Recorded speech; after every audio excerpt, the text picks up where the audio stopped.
Jeta është dhurata më e çmuar që e kemi. Ndonjëherë është aq e bresht sa që mjafton një çast për me humbë. Prandaj, kujdesi duhet jetë pjesë e përditshmërisë tonë. Kujdesi për veten, për familjen, për njerëz që i duam dhe për gjithë ata që prekin jetën tonë. Por mbi gjitha jeta na mëson njerëzillëkun. Na mëson se duhet jemi pra njëri tjetrit jo vetëm festa dhe ngëzime, por duhet jemi edhe atëherë kur zemra qahet nga dhimbja. E dhimbja nuk ka nevojë për spektakël. Ka nevojë për prani dhe për një dorë që shtrëngohet. Së fundmi, isha pjesë e një dhimbje, e përjetova nga afër. Dhe ajo se çfarë më bëri të mendoj ishte, a vërtet e kemi humbur njerëzillëkun si shoqëri? A jemi bërë kaq të ftohtë sa që edhe kur një familje shembët ne duhet mendojmë për foto, për video, për rrjete sociale? Unë nuk e bëra asnjëra nga këto. Nuk më duket drejt. E vetmja gjë që unë shkrova ishte një tekst ku folja për një përqafim me njeriun që unë kam jetuar 3 muaj në atë shtëpi, sepse në atë çast mu duk sikur koha u ndal dhe bota u mblodh pikërisht në atë përqafim.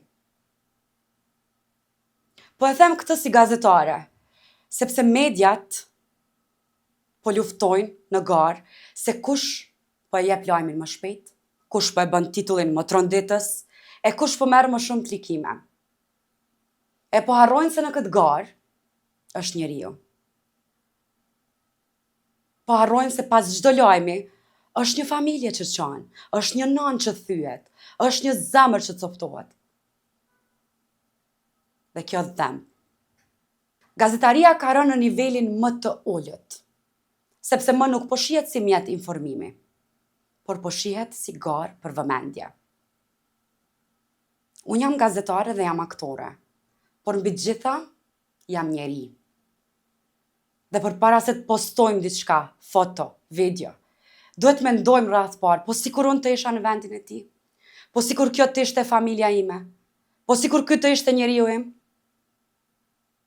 Sepse ndonjëherë, një përqafim privatësi vlen shumë më tepër se sa një prezencë në publik për rrjete sociale. Faleminderit e kujdesuni për veten. Sot ndodhem në qytetin e Gjilanit. Mbrapa meje është spitali ku unë hapa syt për herë të parë. Jo vetëm unë, por edhe shumë të rinë Gjilanas, hapin syt dhe dhënë frymën e parë këtu, për të vazhduar më pas me sfidat e mëdha që i sjell jeta, të cilat nuk janë edhe fort të lehta. Për të folur më shumë për spitalin, për shëndetësinë, për arsimin dhe për shumë tema të tjera, është kënaqësi e madhe të kem në intervistë kandidatin për kryetar të komunës së Gjilanit, zotin Azim Gagicën, i cili po na pret në sheshin e qytetit të Gjilanit. Por para se të shkojmë atje, unë dua vetëm të falenderoj sponsorin ton të përhershëm tashmë, Micident. Faleminderit shumë. Hajdeni.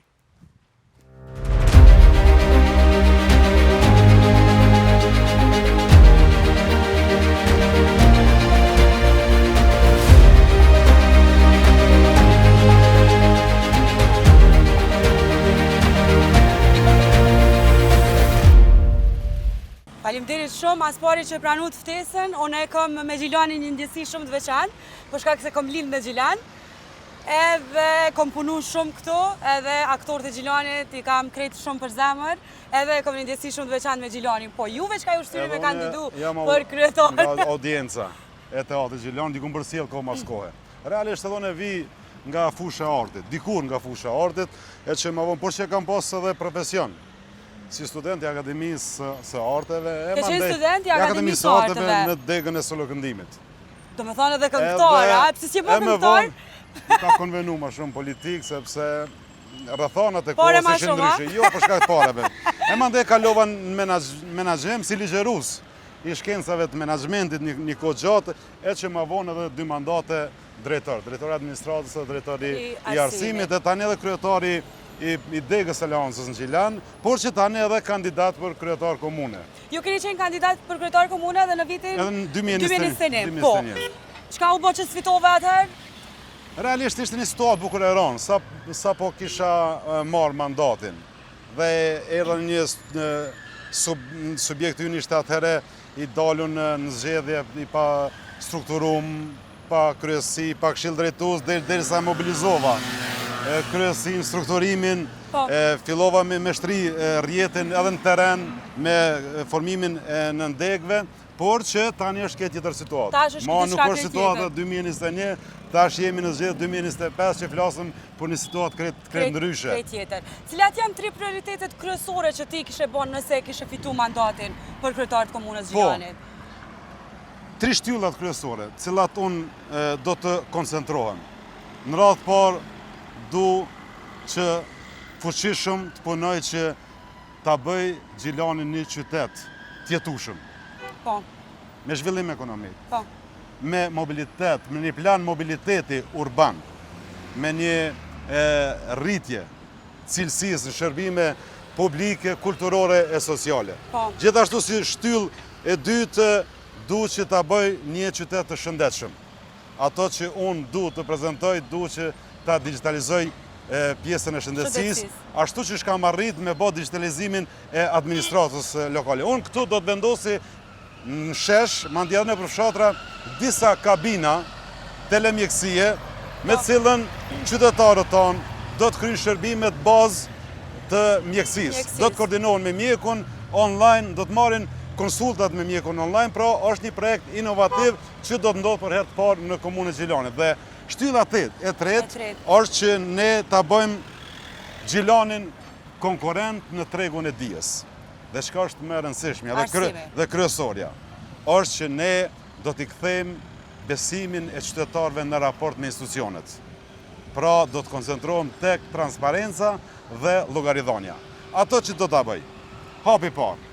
Në atë pjesën atje do të vendosë një monitor të madh elektronik. Atje. Në atë pjesën atje. Po. Dhe qytetarët në baza ditore do të shohin të gjitha shpenzimet edhe pagesat që bëhen komunë.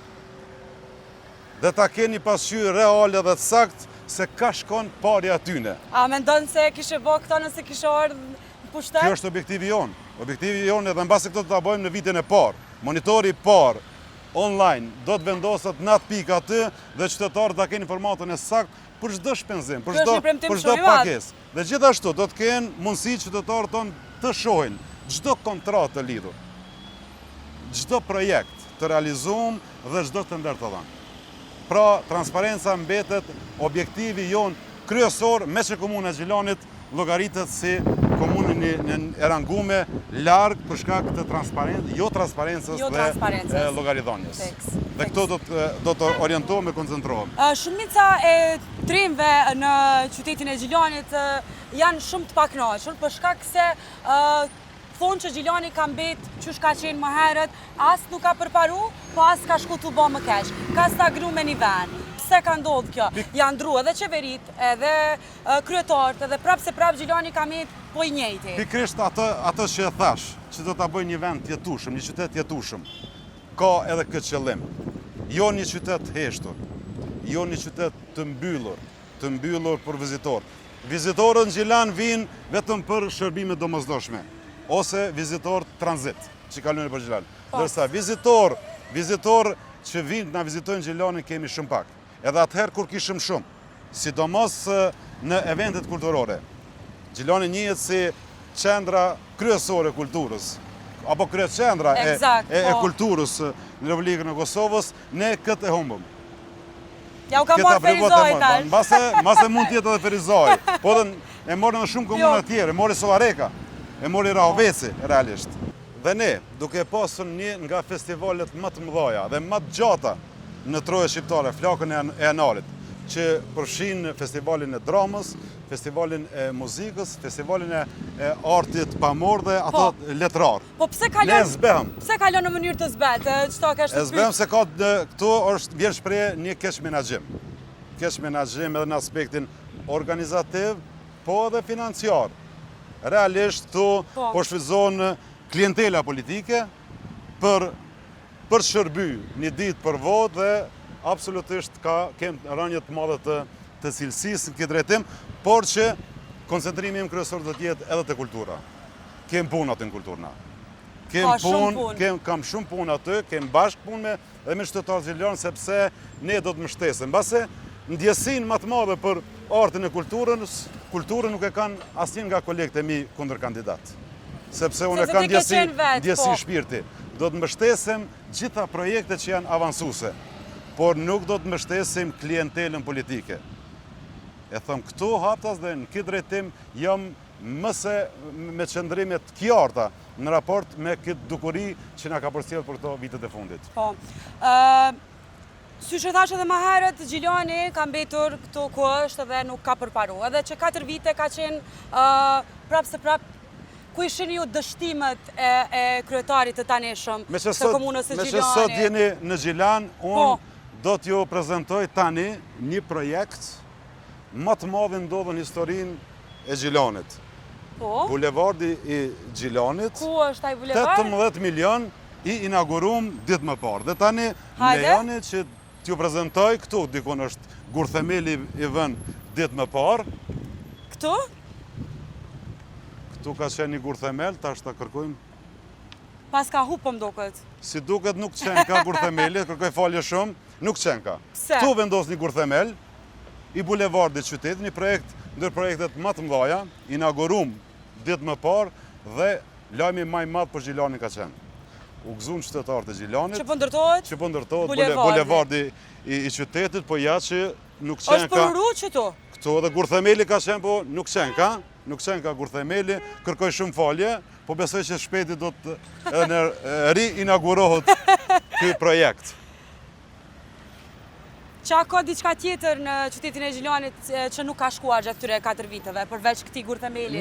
Një prej problemeve me cilat po ballafaqohen e janë ballafaqu qytetarët e Gjilanit është autostrada. Një premtim i paralizum, një premtim koti, mbase shumica e deputetëve kanë marrë vot në emër të asaj autostrade. Ajo autostradë dhe pikërisht stadiumi i qytetit. Po? Në Gjilan, i cili akoma nuk është funksionalizuar, ka bë kryetar komunash, ka bë deputet që sot janë në Parlamentin e Kosovës, por që autostrada akoma rrin e heshtur në gjendjen aty ku ka filluar. Po mendoj që autostrada ka të bëjë me nivelin qendror, jo me nivelin lokal të komunës Gjilanit. Por që premtimet dhe ardhja në pushtet e kësaj qeverisje, e këtij kryetarit të komunës, ka ardhur me premtimin se do ta realizoj autostradën, do ta realizoj projektin e stadiumit dhe kjo nuk u bë. Premtimet e qenë se ne dim, autostrada ka filluar në qeverisjen Haradinaj. Në qeverisjen kur ne kemi qeverisë, por që e ndërprej më vonë dhe tani ka mbet pothuajse akoma ka mbet në 70% e punëve të kryme atje. Nuk është kryer. Dhe unë nuk besoj në vizitat i kam bë atje në autostradë dhe mendoj që deri edhe shumë vite do të na duhen që në mënyrë që të finalizohet ai projekt, por që uroj që ky projekt të realizohet sepse rruga Gjilan Prishtinë tani më shndruan në rrugë vdekje. Nuk ka ditë që ne nuk ndodhin aksidente, mandje edhe aksidente me fatalitet. Është shumë problem ajo rrugë, më ka rënë me udhëtu shumë herë edhe ka kthesa të tmerrshme të cilat bin deri te aksidentet. Pikërisht për ata tha vizitorët veç domosdoshëm i kenë sepse do të marrë shumë vendim të madh ata që dëshirojnë me ardhur për Prishtinën në Gjilan. Në Gjilan. Për rinin e Gjilanit, qysh e dim vendet punës po ka shumë pak edhe rinia po tenton me dalë jashtë. Çka keni me bë ju për rinin e Gjilanit që me pas sa ma shumë vendet punës? Sepse jo veç në Gjilan, po në krejt Kosovën ka shumë mangësi për vendet e punës. Çka keni me bë ju konkretisht për komunën e Gjilanit? Mbështetja për bizneset e reja, mbështetja për bizneset inovative, për bizneset e veçanta. Ne do të krijojmë një mjedis përshtatshëm biznese që do të menaxhohen nga ndërmarrësit e ri, do të subvencionohen. Jo mbi bazën e klientelës politike dhe klientelës partijake, po mbi bazën e ideve, planeve biznesore që do të jenë në shërbim të qytetarëve dhe në shërbim. Nuk ka njëri në Gjilan sot ka kapacitete menaxhuese të jashtëzakonshme. Por cila është gabimi i madh? Gabimi i madh është i politikës, sepse joshin të rinjt me një kontratë në vepër, një kontratë të rreshme në vepër, sepse ajo kontratë është kontratë e rreshme. Shumica atyre që angazhohen me kontratë në vepër, në shumicën e rasteve kanë mbet pa kontratë natën e vitit të ri. Do thotë edhe atë natë, në natën më të madhe të vitit, atë natë u ka shkurtuar kontrata për cilën ka qenë një goditje jashtëzakonshme për të rinj. Dhe kjo nuk do të unë nuk do të lejoja si praktika.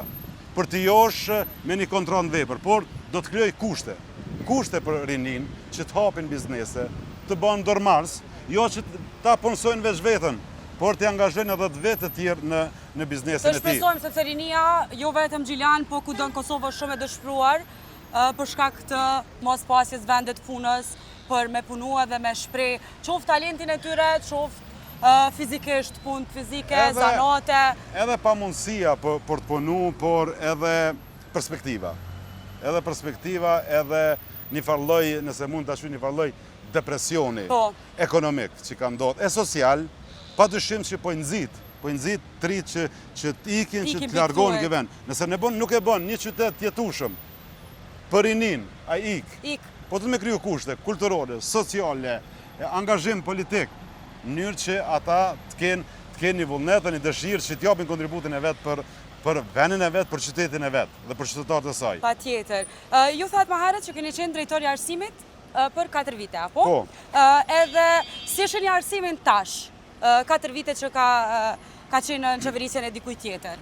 Nuk u vazhdon projektet e nisura, ato që i lanë dikur, dhe ajo që kam pa gjatë kësaj periudhe kohore, pa dyshim që është një shqetësim i madh, sepse jo vetëm të cilësia që nuk u koncentrun, po në një farforme në qerdhet e Gjilanit për 3 vite, fëmijët nuk kanë pasur pemë dhe perime. Dhe në shumicën e rasteve janë ushqyer vetëm me makarona. Në fillim të mandatit qeverisës të kësaj qeverie. Mishi na ka ardhur i Brazili në përqerdhet, derisa ne kem reagu dhe ka ndryshu. Në shkollat, në institucionet edukative arsimore, mbas edhe në administratën komunale, nuk ka pas mjete higjienike. Dhe kjo është e dhimbshme. Dhe kur mungojnë këto, edhe në aspektin teknologjik nuk ka avancu. Digitalizimin e shkollave patëm filluna me tabelat mençura. Po. Këta vete patëm deklarim publik, ose mashtrim publik, se do të bojmë na digitalizimin e shkollave, tabelat e mençura, nuk ndodhi. Dhe kjo është shqetësim i madh. Po cili do të jetë problemi më i madh me cilën do të ballafaqohemi? E këta partia në pushtet nuk arriti me ndërmarrë masa preventive. Ne po përballemi me numër të vogël nxënësve. Po. Dhe rënja numrit të nxënësve në kupton edhe ulja normave të mësimdhënësit. Do me thonë që mësimdhënësit do të na jesin pa punë. Dhe nuk kam marrë asnjë hap preventiv për ta parandaluar në mënyrë që mësimdhënësit mos ngelen pa pagë, mos ngelin pa punë dhe mos ngelin pa orë mësimi. Dhe këto ne do të bëjmë një strategji tjetër në mënyrë që t'irujmë normat e mësimdhënësve. Nuk ka pas nevojë ta me shpall konkurs permanent. Kur kemi raste kur po mbyllën shkollat. Është dashur të bëhen transferi mësimdhënësve, të plotësohet norma mësimdhënësve ekzistues, por që konkurset ju kanë shërbyer për klientelë dhe këto nuk kanë mujtë mbase me ikën. Një problem tjetër, e përmendëm autostradën, po edhe transporti publik është i paprezent këtu në qytetin e Gjilanit. Mungon transporti publik, mbase infrastruktura rrugore dhe plani urban nuk plotëson shumë kushte. Secili kryetar që ka ardhur në Gjilan ka punu në këtë qendër. Në këtë qendër që planifikimi urban është bë atëherë kur Gjilani ka pas 5.000 banor. Dhe tani ka 85.000 banor dhe akoma tentohet punohet në këto hapësira. Kjo rrugë, fillimisht, ky shesh, fillimisht është mbjellë me droj, ka ardhur tjetër kryetar, i ka hesh dërsht, u mënu me zgjeru.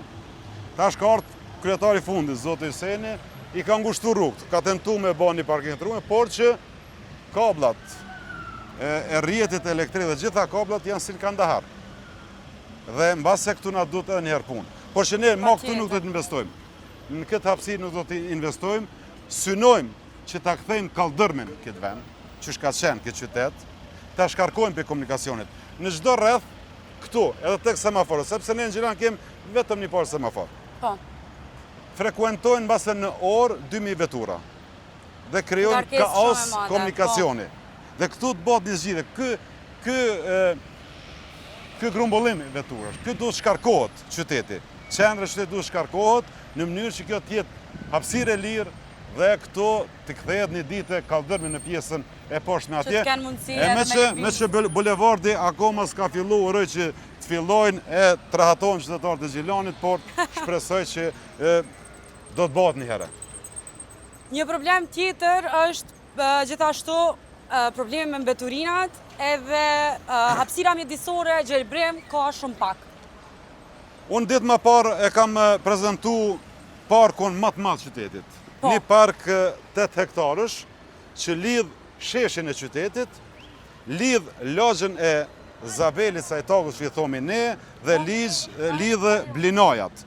Një park që do të shërbej jashtëzakonisht shumë sikur parku Baja të cilën unë e projektova.